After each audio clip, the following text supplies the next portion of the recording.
திருநீர்மலை பகுதியில் டி.ஆர். பாலு பிரச்சாரம் செய்தார். பொதுமக்கள் வரவேற்பளித்தனர்.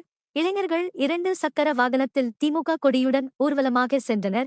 செங்கல்பட்டு மாவட்டம் திராவிட முன்னேற்றக் கழகம் காஞ்சிபுரம் வடக்கு மாவட்டம் பல்லாவரம் சட்டமன்ற தொகுதிக்குட்பட்ட பம்மல் வடக்கு பகுதியில் உள்ள 29, 30, 31 ஆகிய வட்டத்தில் உள்ள தெருக்களில் திறந்த வாகனத்தில் கட்சி பொருளாளரும் இந்தியா கூட்டணி கட்சி பாராளுமன்ற தொகுதி வேட்பாளருமான டி.ஆர். பாலு பிரச்சாரம் செய்தார். இதில் இளைஞர்கள் 2 சக்கர வாகனத்தில் திமுக கொடியுடன் ஊர்வலமாக அழைத்து சென்றனர். இப்பகுதியில் பொதுமக்கள் சிறப்பான வரவேற்பளித்தனர்.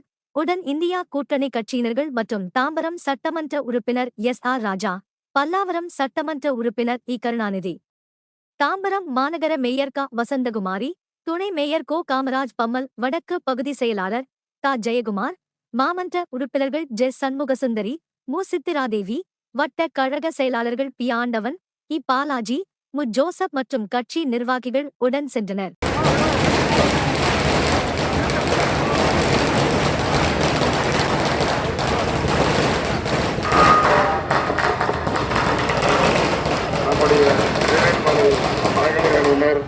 மிகச் சிறப்பாக வரவேற்பு அளித்திருக்கிறார்கள். வரவேற்பு அளித்த அன்பு சகோதரர்கள் அனைவருக்கும் தலைவர் தளபதி அவர்கள் சார்பாகவும் நம்முடைய அன்பு தம்பி ஜெயக்குமார்